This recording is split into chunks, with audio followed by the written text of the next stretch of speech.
liftoff of the Atlas V Curiosity. Able to take the celebrator down Route 12, parachute equipped. Very nice rudder, 8 energies active. Touchdown confirmed.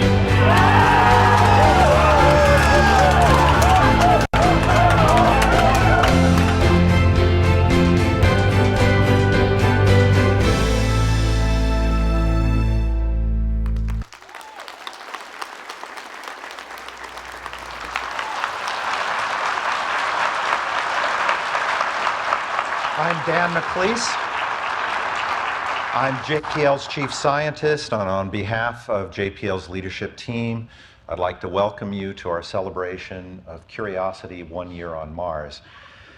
1 year ago today, believe it or not, began one of the most daring adventures yet in planetary exploration, certainly the most daring of our exploration steps for Mars. The thrill of the Curiosity rover and its science payload hurtling toward the planet to a soft touchdown on 6 wheels remains with us today. And we're reminded just what an incredible science and engineering feat this is. I'm impressed by the work that's been done since those initial moments on the surface with everything worked perfectly. I'm impressed by the work that's been done in the first year of exploration. And the rover's performance has just been, I think, in excess of what the most optimistic of us had imagined it might be. While learning to operate the amazing machine that the rover and science payload are, the engineers and scientists have forged a partnership that includes the rover itself. They've been testing and they've been utilizing thousands of rover and payload functions. And what we have today is an astonishingly powerful tool for science. We've been observing, we've been measuring, we've been sampling, and in the background, throughout laboratories across the globe, there have been scientists working to help interpret the measurements that have been made. I think it's important to recognize that the questions that we ask address some of the most important questions in science, and for Mars, one of the great mysteries, and that is, was this planet ever habitable? Our celebration of the success of Curiosity's first year includes the anticipation of even more exciting years of discovery to come. We have 3 conversations today for you. One is about getting the amazing rover to the surface and making it work, about the science that's been accomplished and that to come, and we conclude with a look at the extraordinary public and worldwide impact that this mission has had. But before getting started, I'd like to quickly acknowledge the past and present leaders of Curiosity. The project managers are Mike Sander, Pete Tysinger, Richard Cook, and Jim Erickson, and project scientists Ed Stolper and John Grotzinger. Gentlemen, please stand.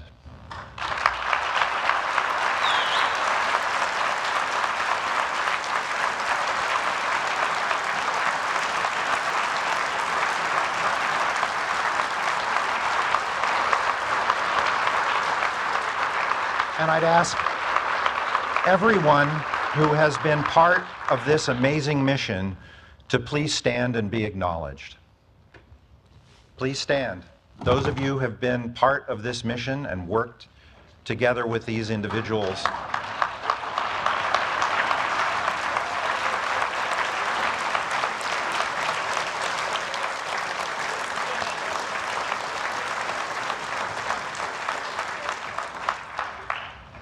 So to frame our first conversation, here's a short video that I think helps remind us what it took to get to the surface of Mars and what we've been doing there since.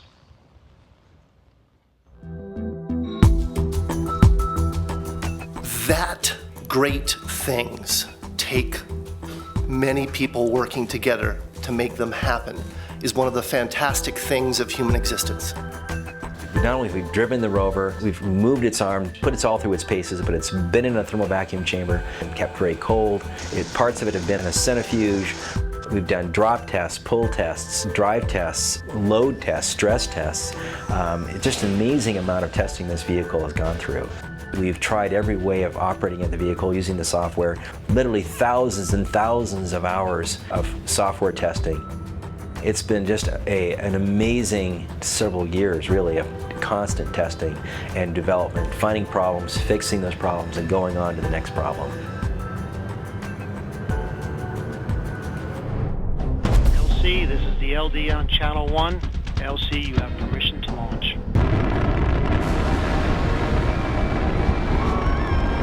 Am I confident that she's going to go and she's going to be successful? Absolutely. It's going to go and she'll be good. We should have parachute deploy around Mach 1.7. The parachute is deployed. We are decelerating. Beach shell has separated. We're found the ground. Standing by for back shell separation. We are in powered flight. We're at altitude of 1 kilometer descending. Standing by for sky crane. Sky crane has started.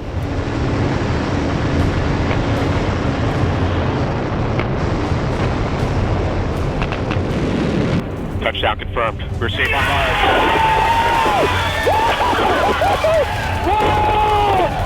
Time to see where our Curiosity will take us.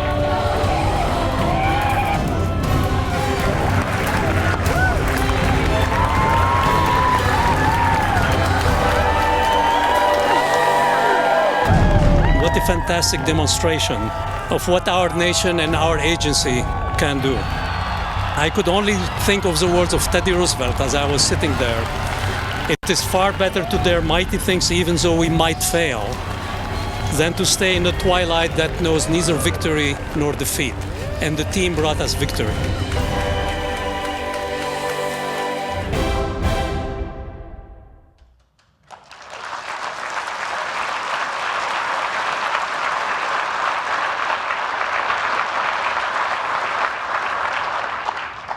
So I'd like to introduce the host of today's first conversation, the man who led the project that put Spirit and Opportunity on the surface of Mars in 2004, and again delivered the Curiosity rover to Mars in 2012. Ladies and gentlemen, Pete Tysinger.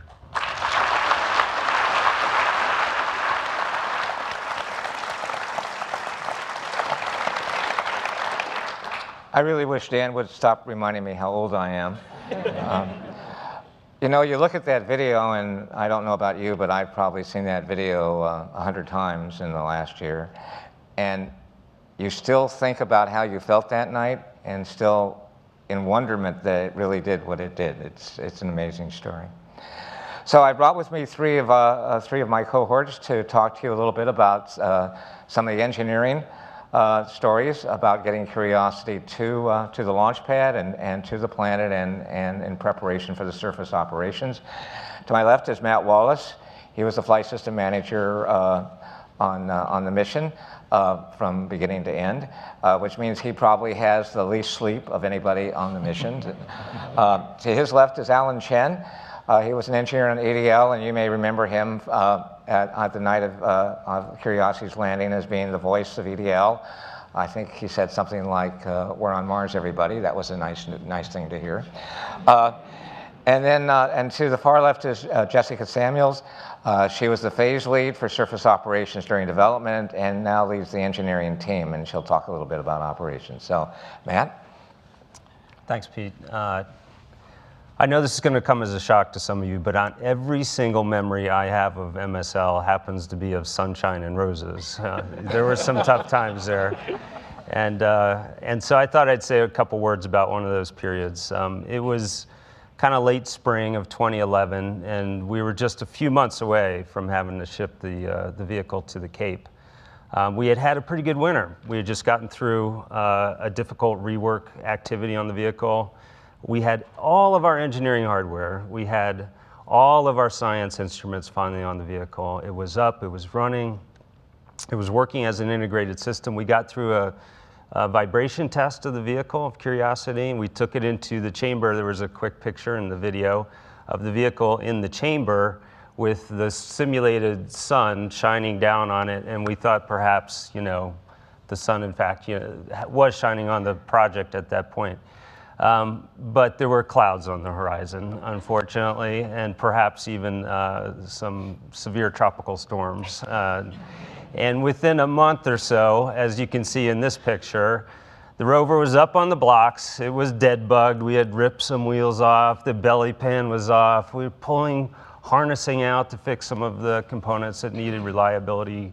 It had some reliability issues. We were pulling boxes out because we were worried, electronic boxes. We were worried about some of these boxes having a noise vulnerability that could have ended the mission during the entry, descent, and landing phase that you saw us so successfully go through a year ago today. So there were some significant issues. We were also pulling off our sampling system, which has been doing such tremendous work on the surface of Mars over the last year. And so it was a tense time. And some of us, Pete and I, were trying to figure out where we were going to find enough time in the schedule to put this thing back together, retest it, get it down to the Cape, get the spacecraft restacked and onto the launch vehicle. And I remember thinking to myself, why are we struggling here? Why is this so hard? You know, did we try to do this to ourselves? And after a little bit of time thinking in hindsight, in fact, that is exactly what we did. We did intend to do that to ourselves. And the reason was, from the first day I started working on this project, we designed this system, we architected it to be robust, to be reliable in flight, for it to have the ability to take a punch from Mars and stay on its feet. You know, and we saw that a year ago when we landed. We went right down the middle, and we had a very successful landing. And we've been watching that on the surface of Mars. I think this is a very this is a vehicle that likes to be on its way or on the surface of Mars. And the corollary to that, of course, is that it makes it. You may have to build some very difficult things. You may have to design and build some very difficult things. And fortunately, we had a very strong and resilient team to do that. And that was that period of time really called on that team to do everything they could to get through that rebuild cycle, as you can see here, get the vehicle back together and get it down to the Cape. And eventually, in the next image, you can see the spacecraft fully assembled, ready for encapsulation inside the launch vehicle. It was, you know, the project brought all kinds of challenges, absolutely, but the story ends well, as you all know. And I want to once again just thank the team here and at the various centers out in industry, our international partners, everybody that really made this possible. So, thanks, Pete. Thank you, Matt. Of course, that was only one of the many stories and challenges that happened to Curiosity on the way to Florida. I can remember talking with Matt and Dave Rule, the head of ATLO, and talking about including rework periods in the ATLO schedule, because we knew we were going to have problem failure reports. We knew that some of those were going to require hardware changes, and we thought we would pre-schedule some of that thing. And so we put the we put a rework period in the ATLO schedule, and the incident that Matt talked about was number 3 of the one ATLO rework period that we had. I want to echo Matt's congratulations to the team that not only worked on the design of Curiosity, but also the ATLO team, that in so many of our missions save our behinds because of the ability to compress schedule at the very end. And also to the Kennedy team, who in preparation of the fairing, which had to be cleaned for planetary protection purposes, and also in the last integration of the vehicle, did a fantastic job, so that we launched, in fact, on the second geometrical opportunity, and it was a very successful launch. And that got us into cruise, and of course, you might think that would have been an easy time, but it was not really. We had flight software to do, because we had delayed flight software development. We had a few cruise things to worry about. We had We had a computer issue early on that we solved with the help of our BAE partner. And then we got to EDL, and Alan will talk a little bit about that. Since it's been a year since landing, I figured it would be a good time to make a bit of a public confession. As Pete mentioned, I had the honor of doing the play-by-play on the way down. I kind of gave myself two guidelines. One was to try not to say anything stupid, and the second was to try to report what I saw and report everything I saw. And it's actually that second one, which I didn't do.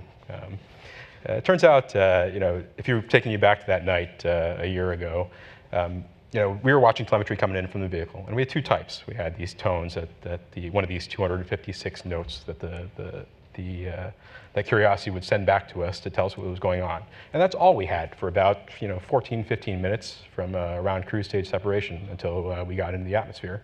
And then after that, we started picking up data from Odyssey.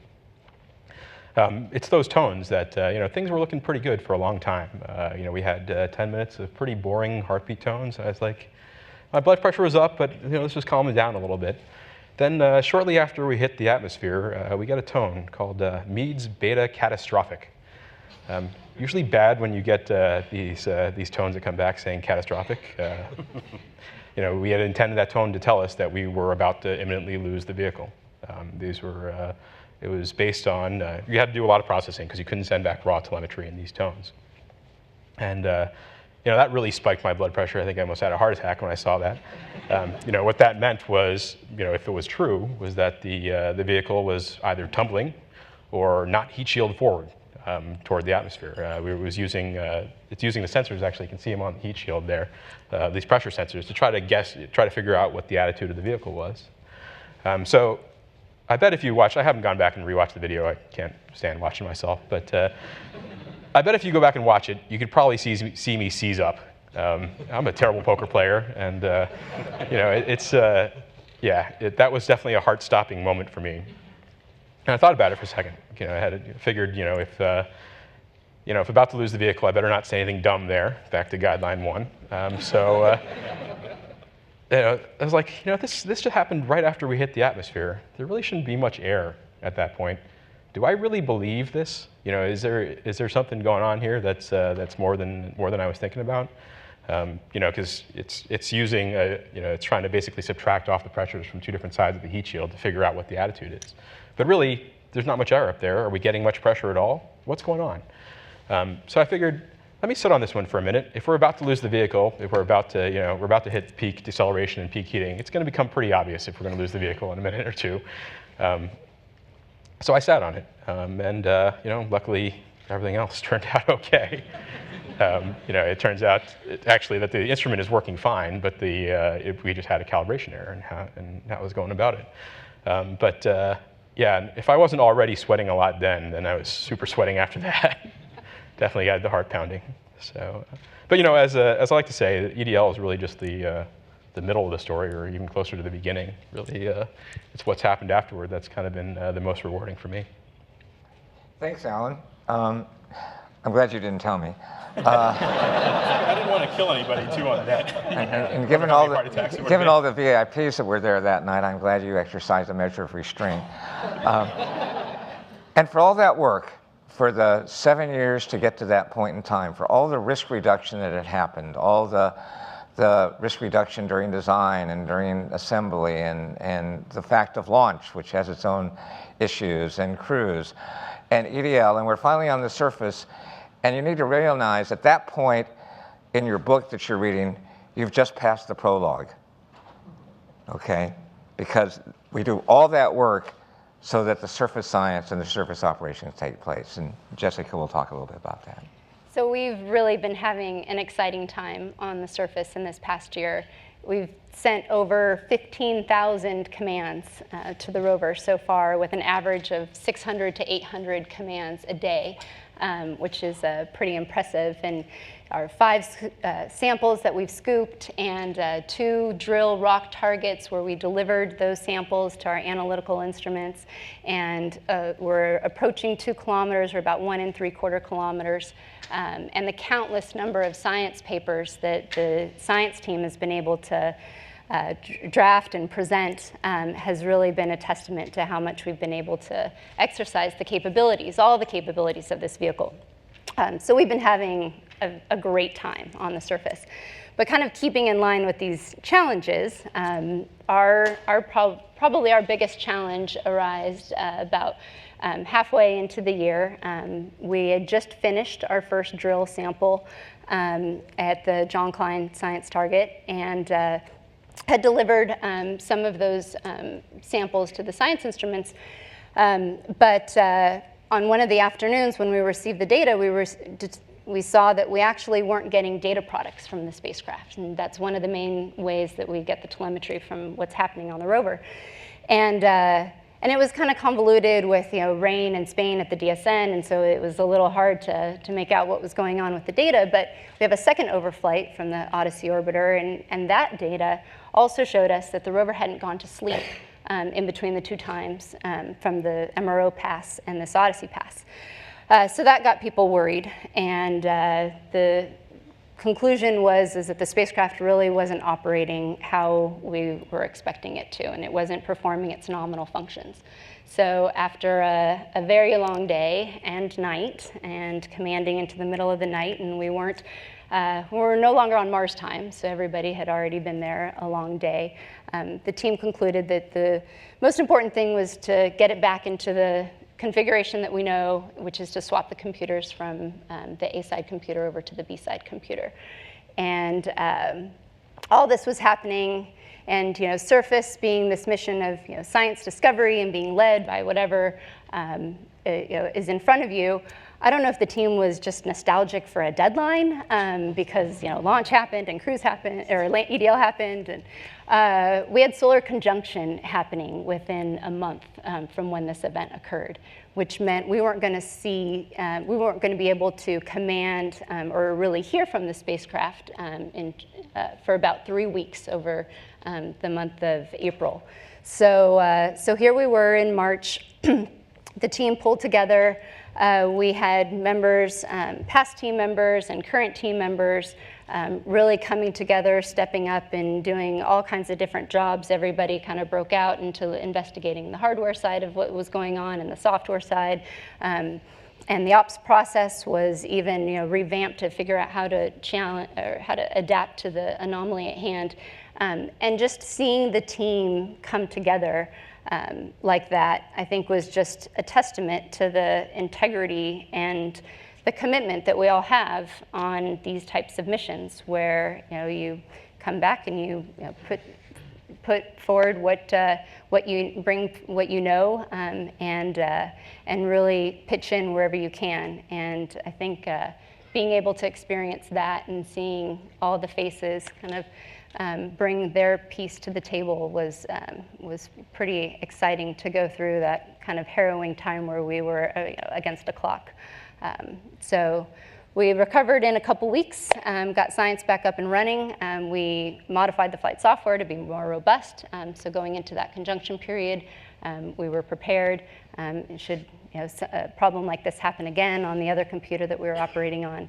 But aside from that one, kind of scary moment there, the surface operation has just been fantastic in terms of what we're learning and just all the different suite of capabilities that this rover has. That's first time ever on Mars stuff that we're doing. So it's been pretty fun.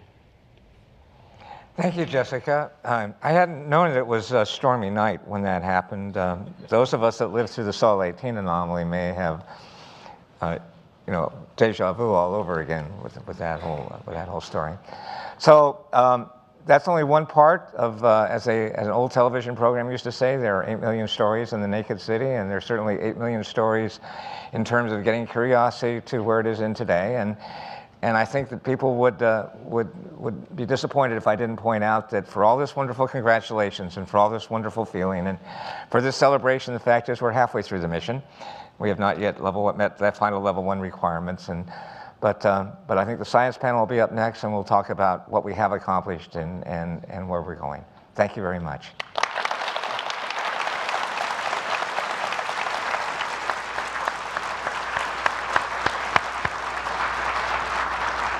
Well, thank you, Pete.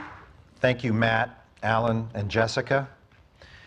In order to set up our discussion of some of the scientific achievements that we've seen thus far in the mission, let's use some pictures to remind us of what's happened.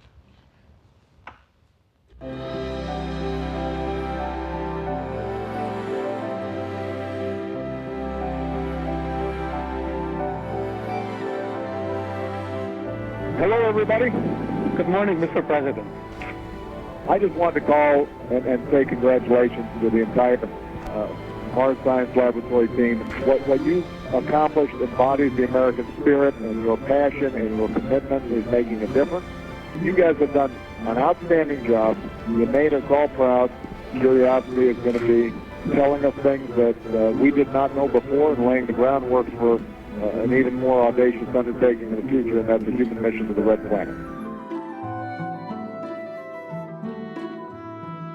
To recap here, we have a set of go, no-go criteria. We want to make sure that the vehicle is healthy and safe. I will give everybody a heads up about 15 minutes in advance of when we're expecting data.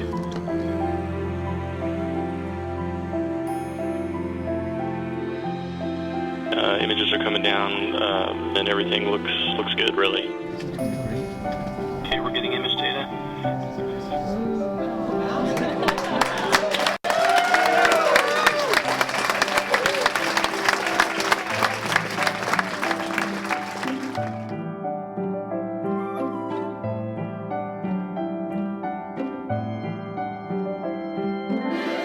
Congratulations, everybody. It looks like we've got some nice new images to look at on the surface, and great job.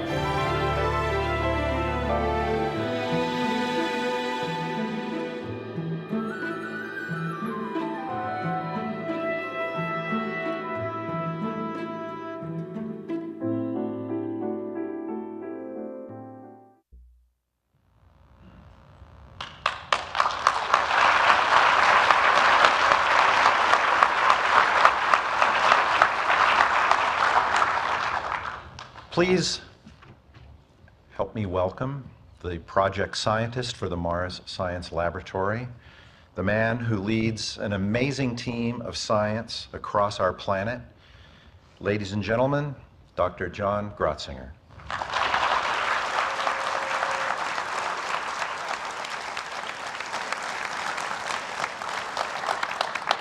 Well, it's a real pleasure to be here on behalf of our 468 science team members that work on the Curiosity mission. And I'd like to start by thanking our colleagues in engineering that have made this all possible. It really has been spectacular what you all have accomplished, so thank you for that. I'm joined today by my colleagues on the mission, Ken Edgett, who is the principal investigator of the MAHLI instrument and a lifelong Mars scientist, and Bethany Ellman, another colleague on the mission, who works as one of our tactical leads, called a Science Operation Working Group chair, that commands the rover and adjudicates between all the different people that would like to do science each day and coming up with a final list of what needs to be done. And Ashwin Vasavada, who is an atmospheric scientist and the deputy project scientist, along with Joy Crisp. And Ashwin does tactical work as well as strategic work, and I think we widely appreciate him for pretty much running the mission. And he does a terrific job. I want to take you back to the drill hole that really has made history for this mission. And it's shared as a major engineering accomplishment. It wasn't 7 minutes, it took 7 months. And this was something that the team worked incredibly hard at. And we approached this prospect with great anticipation because before we landed, the science team made a map. And with that map, when we landed, we decided to do something that completely baffled the media, which was to drive in the opposite direction that we had told everybody we were going to be driving in. We're supposed to be driving towards this mountain, and now the science team is headed off in the opposite direction. We had a few people to explain that to and rationalize. But the reason for that is that the team had done their homework. And with all the incredible work that came down from Mars Reconnaissance Orbiter, the HiRISE camera, the CRISN hyperspectral camera, we were able to come up with a very highly evolved understanding of what our options were. So that when we landed, we decided to execute one that took us on this path eventually down into a place called Yellowknife Bay, where we drilled this hole. And when we drilled into it, we realized the scent was getting warmer and warmer. And then as we got down in there, we drilled it, we looked at it, and Mars changed from red to gray. And that told us that the iron was reduced, which is something that's very important for microbial metabolism. And basically what we got out of that was an understanding of a habitable environment, which is not just, yet again, another discovery of water, but characterizing that water and the rocks and the minerals that were there to tell us that if simple microorganisms, so simple that they don't need sunlight, they need only chemical energy, they use rocks and minerals sort of like batteries, and there's a transfer of electrons as the microorganism interacts with these chemical substances that are there. And what we were able to do with the payload, this was a truly integrated set of observations. Every instrument was involved in this. The REMS instrument, which is our atmospheric experiment, actually has a ground temperature sensor, so that when we crossed over this boundary that you had seen with Themis data from Orbiter, from Odyssey, that predicted we would cross over into high thermal inertia terrain, when we crossed over that boundary within 1 sol, the ground temperature sensor on REMS told us we were in the right terrain. The remote sensing package, the ChemCam instrument, worked perfectly to tell us that suddenly there were sulfates there where we had seen none before. And then after that, as we went down, even the RAD instrument, which measures the background radiation for astronauts to do future exploration, it made a measurement. It all added up to understanding this environment as being chemically one that was favorable for life, not in a harsh way, but actually quite a benign environment that's very much like Earth. So we have this new understanding now. That's what we found. And I want to turn it over to my colleague Ken now, who can take you back a little bit to talk about his experience and early observations of Gale and what it's like to be the principal investigator on the mission. That's a whole lot of stuff, John. First of all, what it's like to be a principal investigator. I'm just one of the team. There's over 400 people on this team. Each one of us represents about 100 plus of them just by sitting here. We love them all, and we work with them very carefully and closely. None of us do this by ourselves. This is a group effort, and I am always learning new things from the people I work with, the people here that I've worked with. It's a very overwhelming experience. But what we have found is so stunning, because if you asked me a year ago, what are you going to find in the first year? I wouldn't have ever said we're going to find what we went looking for. We don't know Mars that well. We still don't know Mars that well, so I'm really still very surprised. Long ago, if you think of a Martian day as like a 24-hour clock, and right now this moment is just some teeny fraction microsecond before midnight of the next day. The rocks we're looking at and exploring in Gale are back somewhere around in the 3 a.m. to 6 a.m. time frame of Mars's history. So it's a very long time ago. Mars was a different place. At that time, there were larger craters forming on Mars more frequently than now, and there were volcanoes erupting, and all of those things produce sediment. And the atmosphere was thicker, and wind transports sediment. And then we now think and know from all the missions over the last 15 years that there was water. There's still water. It's frozen now, but there was liquid water. The water not only transports sediment, it also causes rock to break down and disintegrate into other types of minerals and chemistries, which precipitate out as other minerals, and we're finding those minerals in Gale. Gale's a hole in the ground. Sediments from this early time with all this stuff going on piled up in Gale, just like on many other craters on Mars. There are craters the size of Gale and bigger that are still buried, and we don't even know the crater exists. Gale, though, by some magical erosional process, has somewhat exhumed itself and left behind this remnant, this mountain. It's 3 miles or 5 kilometers high of layered sedimentary rock. We went there thinking that every layer is a page in a history book, and we can go there and see not only are there habitable environments recorded in there, but how do the environments change over time? As you go up the mountain, you will see the time getting closer and closer to now. And still a long time ago, but it will get younger and younger. So it's stunning. I don't remember what else you asked me to talk about. So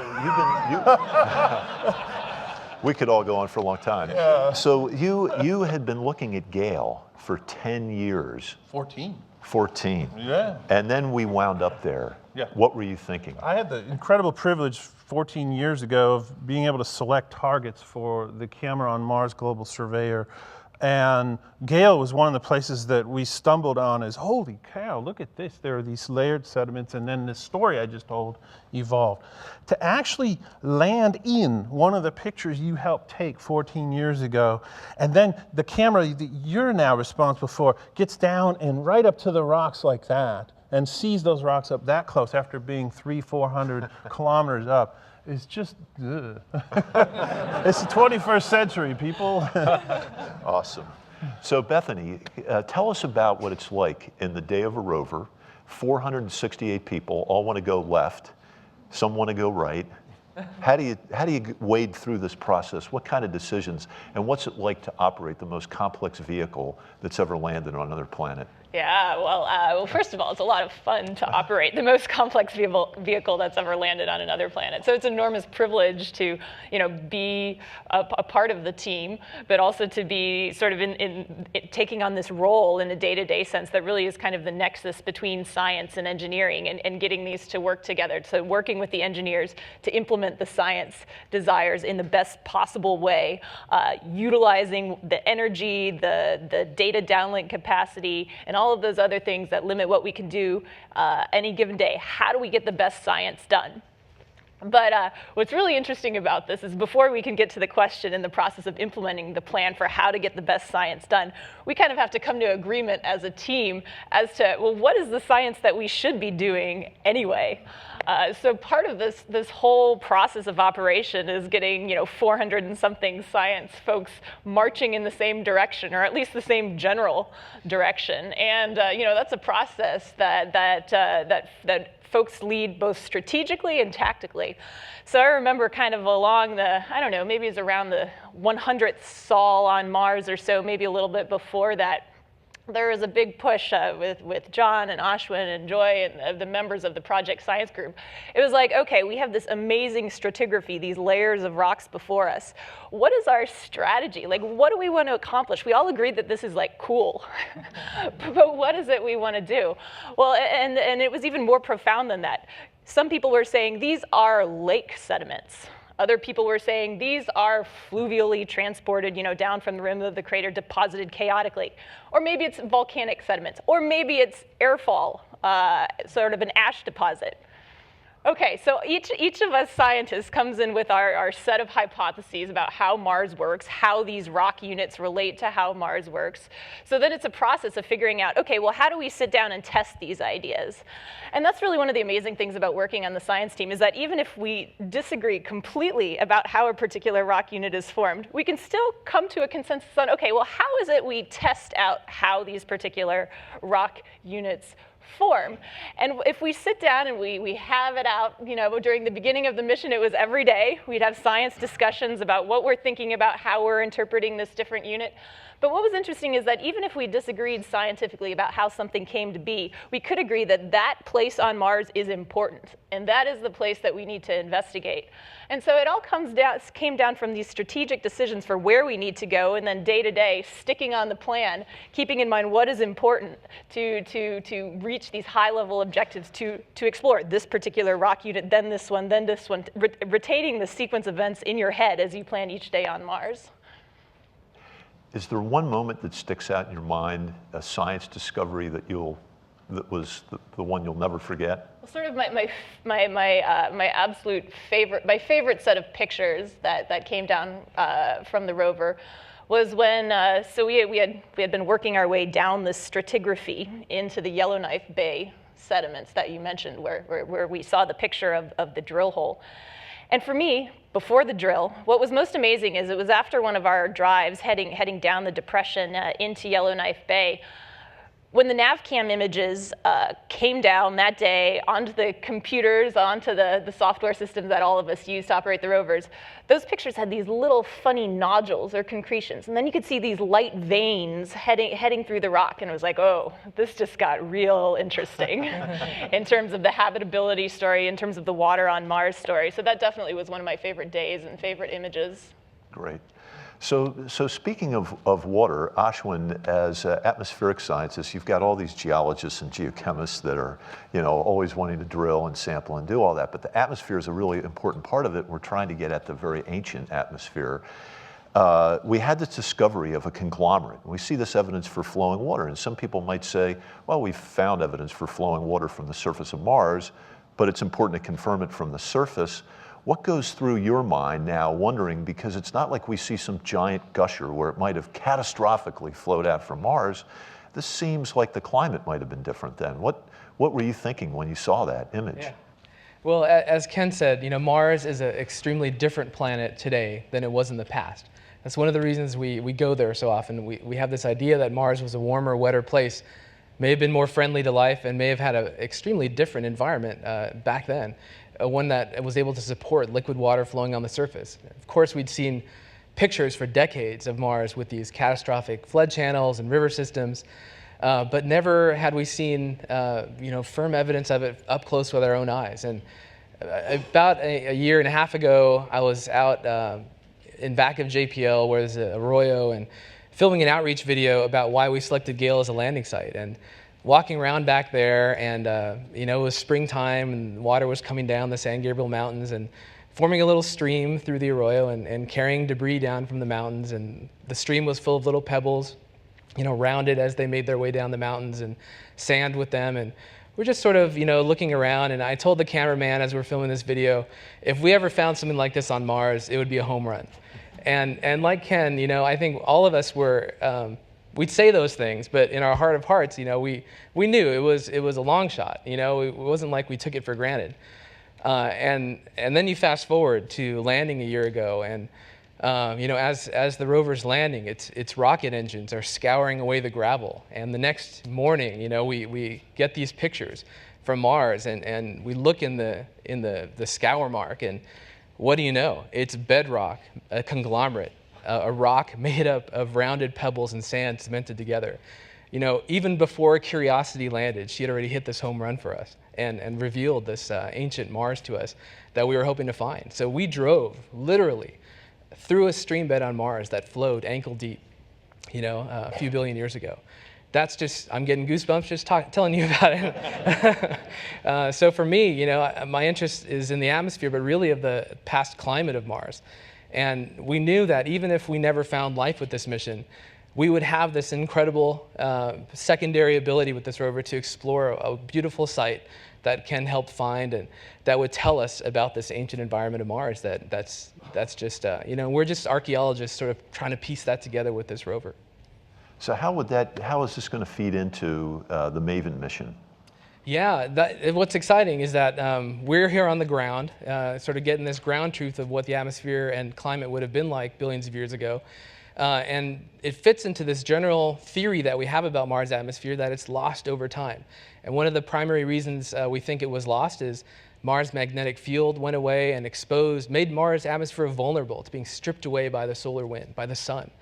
And so we're sort of we're painting together the story from the ground up of how that may have happened. MAVEN, an orbiter, will arrive at Mars, I think next year, and begin studying the atmosphere from the top down, watching in real time as the sun continues to erode away the atmosphere. And together, the two missions will help understand early Mars. Great, thanks, guys. So, that gives us a view of how Curiosity's mission will pass on to the next mission. And I'll just finish up with a few words about what Curiosity will do now. I think the part of this, as you've heard, all of us, we have these hopes.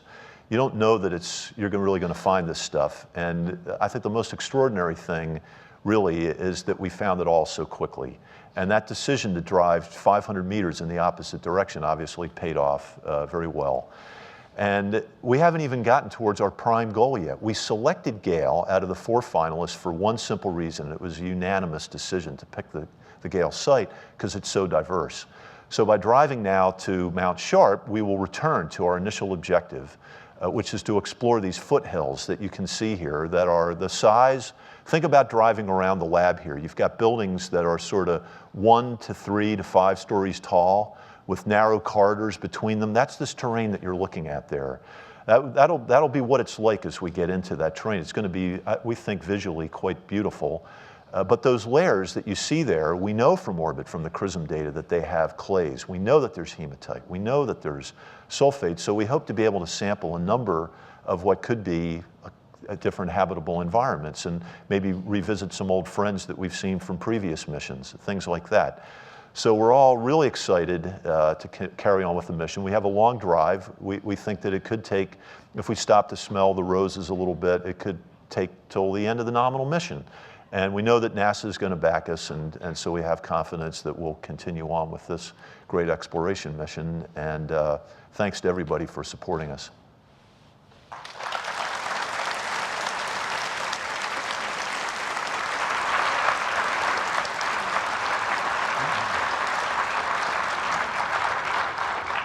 Well, thank you, John, Ken, Bethany, and Ashwin. You know, the public excitement and involvement in this mission is something that's really touched us all. And we have a video now that will remind us of some of the events which show how deeply involved the public has been. Kick it.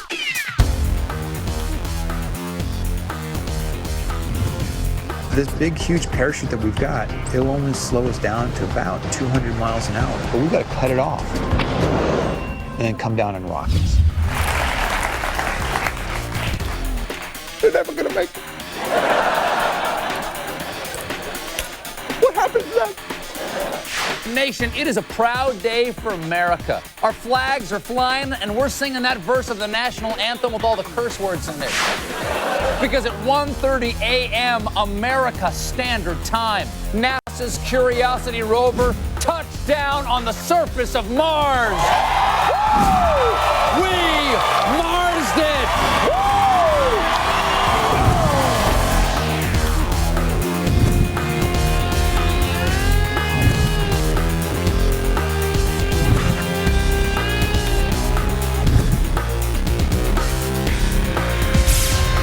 Space nerds and gamers, the space agency has teamed up with Microsoft to create a Mars Rover Landing Connect game for the Xbox 360.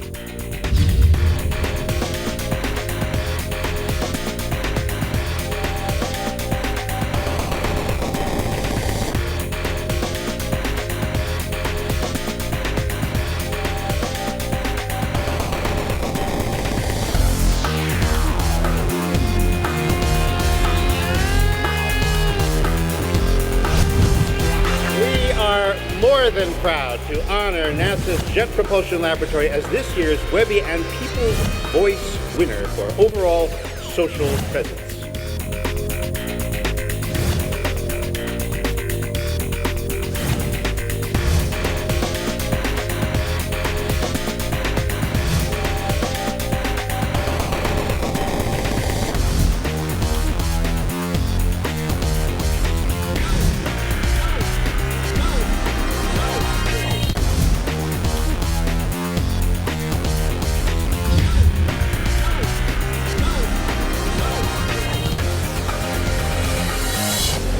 We're NASA and we know it.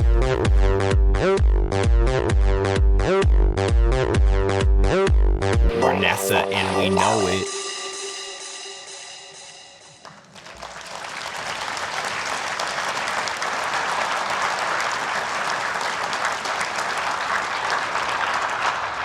If you want to know whether curiosity is part of the culture of the world, I think that pretty much sums it up. The answer is, you bet. You know, more people have been involved in the stories of curiosity than in any mission that we've sent to a planet yet. And one of the people who has played such a critical role in getting out to the world the stories of curiosity is the manager of news and social media for JPL. Please welcome Veronica McGregor.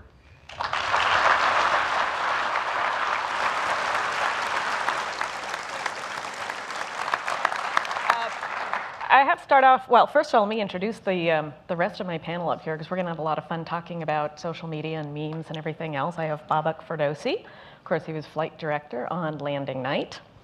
Adam Steltzner, the phase lead for entry, descent, and landing. And Anita Sengupta, the parachute systems engineer for Curiosity. So we're going to have a little conversation about social media, but I want to start out by saying that this entire campaign to make this mission ingrained in the public and in popular culture, and to engage the public and bring them into this mission, has been an incredible effort across the laboratory. And it's not just my group doing news and social media, but the outreach team, public engagement, the visualization experts, the videographers and editors, and working in conjunction with people like these and all of you out there, because you know that for a few years before we even landed, we were knocking on your doors and asking you to help us get that word out to the public, and you all volunteered your time either doing talks or doing chats online, being interviewed for our videos, and that made all the difference in the world. It made this a success. So let's talk a little bit about we started out, we did Curiosity Cam, for those who didn't know. We had a camera up in the gallery while the rover was being built, and we had about 4.5 million views of that camera by the time that we shipped out to KSC. And we did a public chat every single day that we had that camera up there, every working day at least. And then I would say the next big hit for the public to get even a bigger group involved in the mission was 7 Minutes of Terror. Adam, Anita, you two were in 7 Minutes of Terror. What did you think about the impact that video had? It had a major impact, and I think had an impact on school children especially. So I have a lot of educators who are my friends who ended up showing that video to their school children. It made them all want to be engineers and scientists and are incredibly interested in Mars exploration. So. Yeah, I was surprised. I can remember when John was putting the video together, and I didn't have any sense that it would end up hitting a nerve like it did. And forever, people are just always mentioning the 7 Minutes of Terror. In fact, people were tweeting, "Thanks for the terror," hashtag "Thanks for terror." So that's been phenomenal. Yeah, and it taught all of us a lot as well. And I have even heard people here at JPL saying they weren't afraid until they saw the video. Because all of a sudden you saw it all there, every little movement that the rover had to take to avoid catastrophe. It was really exciting. Now the next thing that we did to engage the public in this mission was tweet-ups or NASA socials. We did one at launch and we did one at landing. We had invited members of the public to come in here at JPL and also at other NASA centers across the country for an opportunity to interact directly with the mission team members and to get a tour and go see the Mars yard and go see the mission control areas. It was really exciting. And you two also spoke at that. Did you sense also there that that was making a difference? Oh, the tweet up itself? Oh, it was incredible. Yeah, I mean, the outpouring of support we got from the public via Twitter, I mean, it's immediate. It happens within a few seconds of every single tweet that goes out. But I've had wonderful experiences interacting with people from around the country and actually around the world because of Twitter. And so I've been able to interact with a lot of school children, a lot of teachers, a lot of universities as a result of Twitter. So it was a really major impact. And you, again, you were the parachute systems engineer lead on this, and we have a picture of you doing one of your tests out there in the field. And I can imagine also that MRO picture that was taken just after, or taken during landing and released just after, must have had a huge impact on you, just seeing that, for all of you, in fact, to see that picture come down that night. But back during the tweet up, I remember there was a gentleman who asked you a question, and that kind of set a lot of things into motion. Explain what happened. Oh, he had asked, how can we get more girls involved in engineering and science, and specifically his daughter. He wanted to know how that we can do that. And so as a result, a lot of people kind of picked up on that, and there were certain people actually in St. Louis, Missouri, who picked up on that, who then had a whole bunch of events that they scheduled to support Mars exploration and Curiosity as a result of that. So, and now in my spare time, I actually do a lot of educational outreach, specifically talking about how to get more science and women and girls involved in engineering. We're showing a picture right now of some of the women you've spoken to. Do you remember what this group was? This was in Boston, so I went out to Boston, which is where I went and did my undergraduate degree. So I went and met with all of the engineering students at Boston University, and specifically the female engineering students at Boston University. I had an opportunity to go out to the Museum of Science and talk about curiosity. And I do a lot of stuff in the local LA area as well, specifically talking about how to get more girls involved in science and engineering. Yeah, something we really need. Yes. Adam, what about you? At the Tweet Up, I remember you announced you were starting your Twitter account. That's right. That It was day. my first tweet was at the Tweet Up. Trisha, my wife, strongly recommended that I get a Twitter account before I go to the Tweet Up. I did. And that was Friday, and by the following Monday, I had 8,000 followers. Of course, nothing compares We're going to get to Babak. to the followers that some of us have picked up. But I was kind of amazed. You know, it's actually a very interesting communication format. The restriction of the 140 characters is a little bit like a haiku or something. You sort of have to condense it into a small amount of stuff. And it's been very fun for me to interact with a sort of a wide variety of folks around the nation, and actually the world, all via this small little portal. It's fun. So since then, tell me a little bit more about your role getting word out since landing. I know you've actually done a lot. I've been talking a bit. You know, as you see, some faces sort of, there's a big, it's, you know, the lottery bowl where they've got a whole bunch of numbers and a couple of the ping pong balls with the numbers come rolling out. Well, some of the faces come rolling out of the random, you know, societal interest bin, and all of a sudden you're exposed to a lot of folks. A lot of people are looking to you for input about what this means for society, and it's been very stimulating, sometimes a bit exhausting, but very moving for me to see how curiosity has impacted our society. Let's talk about you, Babak. You were the internet's choice, I would say, and if we had voted a person most likely to become a meme before landing, we might have selected you, only we were a little bit used to your hairstyle. But I went back and, you know, pictures of you in mission control were on the internet and circulating a couple of hours before we'd even landed. Did you notice anything going on? Was your phone going crazy? I got a few texts from friends saying, hey, there's like this article about your hair on the web. But I don't think I really fully understood what was going on until the following morning. I gotta point out one correction though. I was not flight director on landing night. Keith, come over there. That gentleman.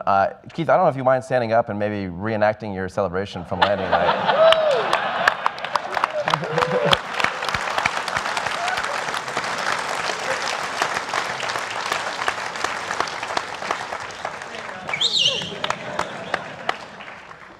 Keith did a great job of controlling the room that night and making sure that we had adequate time to go to the bathroom.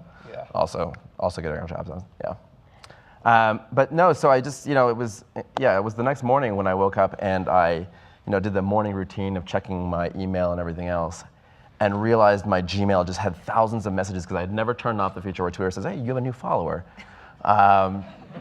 Because I had like 50 followers before, you know, or maybe like 100 followers before the night of landing. Little did I realize what was going on in my sleep. And what was really interesting about that, though, is the doors that opened for you now to become an ambassador for the mission, and to go out and talk to a lot of different groups, be invited to a lot of different events like the National Science Fair, where you're doing a lot of work now, really encouraging and supporting students to get involved in engineering and science. Tell us about some of the great events you've done. Yeah, I mean, it's been an incredible experience, and I think one of the amazing things for me is just kind of showing kids and people that you can look ridiculous and still be an engineer. or scientists. And so this is a picture of me. This is McKinley. It's actually a local school here in Pasadena, but it was just a kind of incredible experience. They had built this whole Lego model of missions to Mars and everything, and it's really cool to see it. And they have their own little Curiosity like rover they can drive around and things like that. It's been such a wonderful experience going out there, talking to kids, seeing the excitement they have. And I think kids are all like really naturally super excited, but they just don't have something to latch onto always.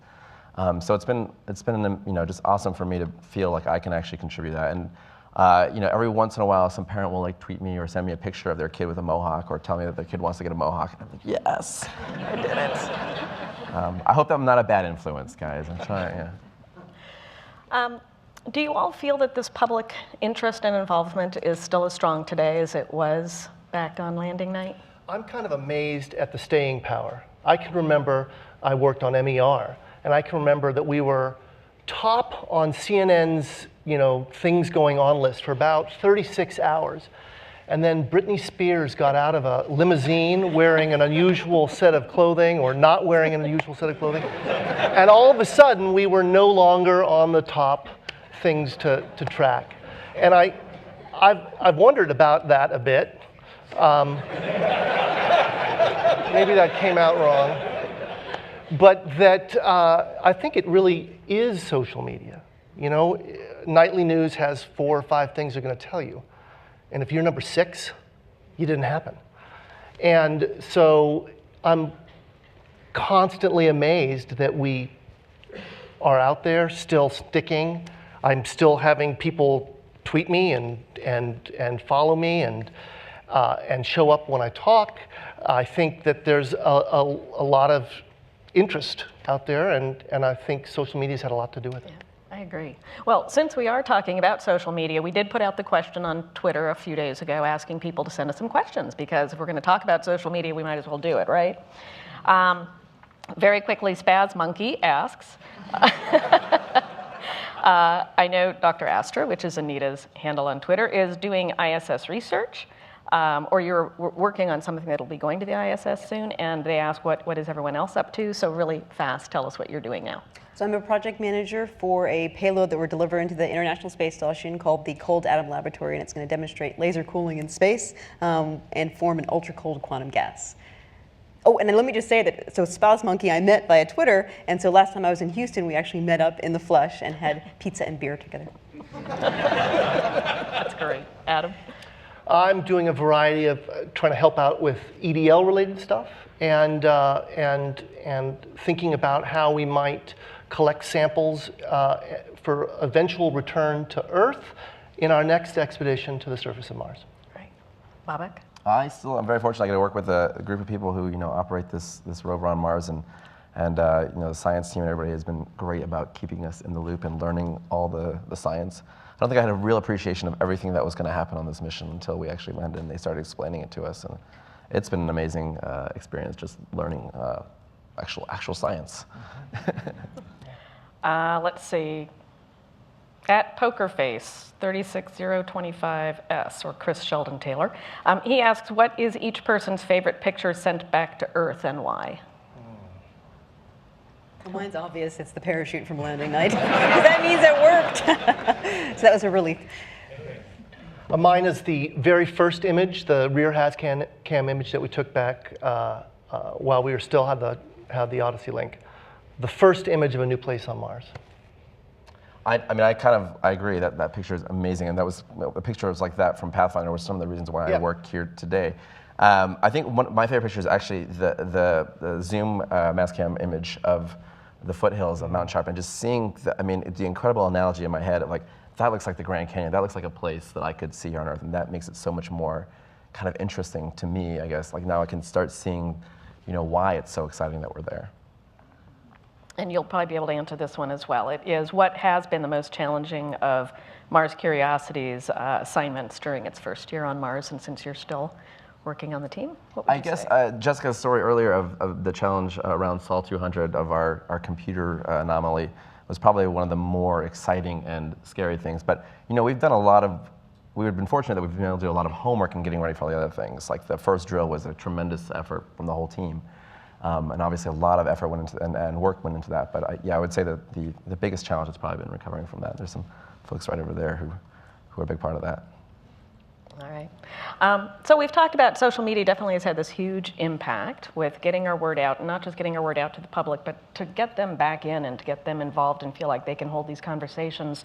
But Adam, why do you think, what struck the chord? Why did people start following? Yeah, that's a great question. I've been actually asking that a lot of myself. Even prior to landing, I was asking this question of why we do what we're doing and why it might be important for us. Earlier in the videos, you saw an image of Times Square at 1:30 in the morning on Monday with thousands of people waiting to land, waiting to see if we could successfully land. And although we go there for the science questions, I don't think they were there at 1:30 in the morning because they're dying to know about the pH and salinity of the ancient aqueous environment on the surface of Mars.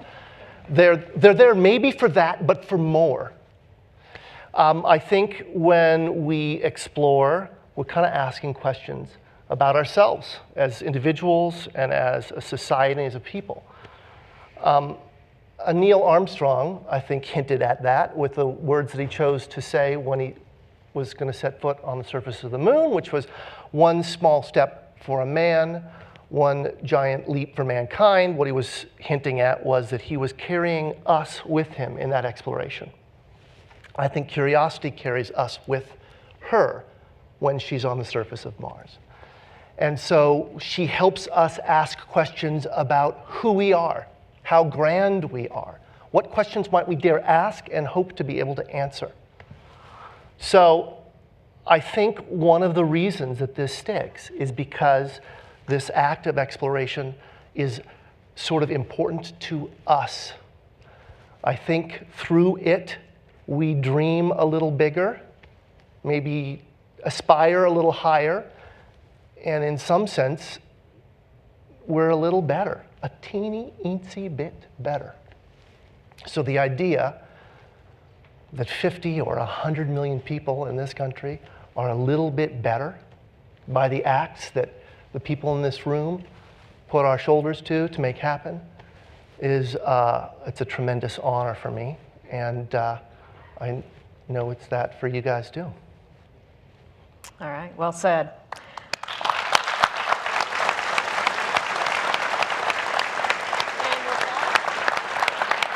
We're going to close our panel because what else can you say after that? So we'll send it back to Dan.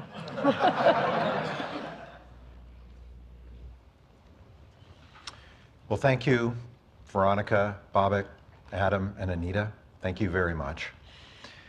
So as we come to the conclusion of our celebration, I'd just like you to reflect for a moment how fortunate we are to be part of the dawn of Earth's adventures of the solar system and beyond. It's truly incredible what we've seen from Curiosity alone in terms of the development of the marvelous tools that we now use to explore the planets and what we've learned. So I'd just like to thank you for participating in our celebration. I hope that it's given you an opportunity to think about the scope and magnitude of NASA's exceptional team of dreamers, doers, and what they've accomplished so far and what's ahead of us. So on behalf of NASA's and Caltech's Jet Propulsion Laboratory, I'd like to again say thanks for coming. There's really something to be seen here in a little short video we have to close that sort of sends us off looking at where we've been on Mars with Curiosity by viewing Mars through the navigation camera. So thanks again. The adventure of exploring Mars continues.